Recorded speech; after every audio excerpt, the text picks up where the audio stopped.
94 Walf Sénégal dellu si na di leen siyaare di siyaare mboolem képp koo xam ni yaa ngi topp suñu seen YouTube bi di 94 Walf Sénégal seen analyse chronique yoo xam ne lañ koy defal saa su nekk ci réew mi ak bitim réew ñu ngi leen di jaajëfal ñu ngi leen di siyaar way leen di toppal 94 Walf Sénégal voilà ñu ngi nuyu sunu mbokk sénégalais yi nekk ci diaspora bi partout dans le monde fépp fu sénégalais nekk rek ñu ngi lay jaajëfal di la siyaar di la wax ni waaw nekkal ci jàmm rek voilà kon ñu ñëw ci Mame Birame mi nga xam ne nii doon na dédicacé benn téere bu mu bind voilà ku xam maanaam bind ni mu mettee article par article voilà nga bind ci jaar-jaar yi mën naa ne Ousmane Sonko réew mi ak li fi doon xew ak ya ci ajoog yooyu yëpp wax dëgg yàlla loolu nekk loo xam ne ni yombul xam nga doon nañ wax ni ñun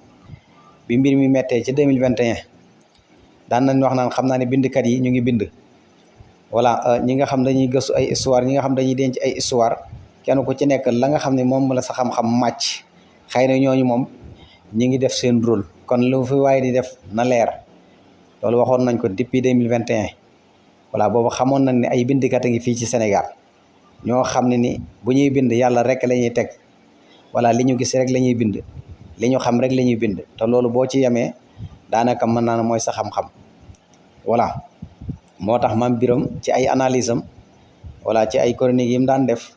nekkoon na nit ki nga xam ne ni influencé nañu baree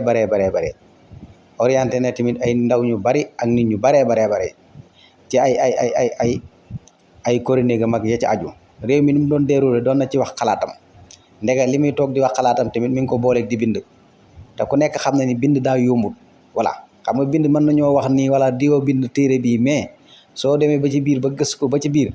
mën naa nekk koo xam ne sax kuñ doon bindal la wala ku doon jënd ay article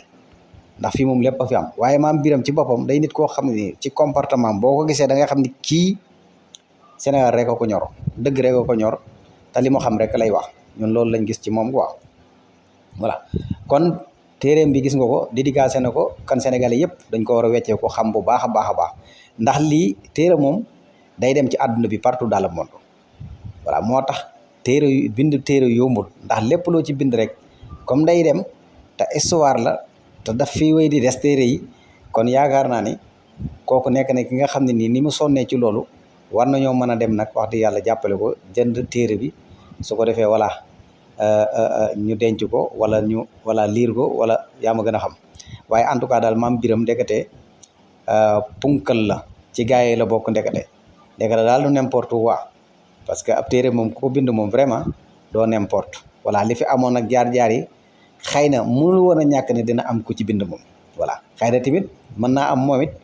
comme moom rek moo feeñagul xëy na ñàkkul ni tamit am na ñeneen ñu ci bind waaye en tout cas daal Mame Birame moom bind na génn na ba def dédicace-am voilà bari na ñoo xam ne invité na leen voilà ñu ci bari wax nañ ci téere bi moom it indi na ci ay leeral wax dëgg yàlla kon loolu nekk na loo xam ne nii lu am solo la ñu mel nii la ñuy xaar ci Sénégal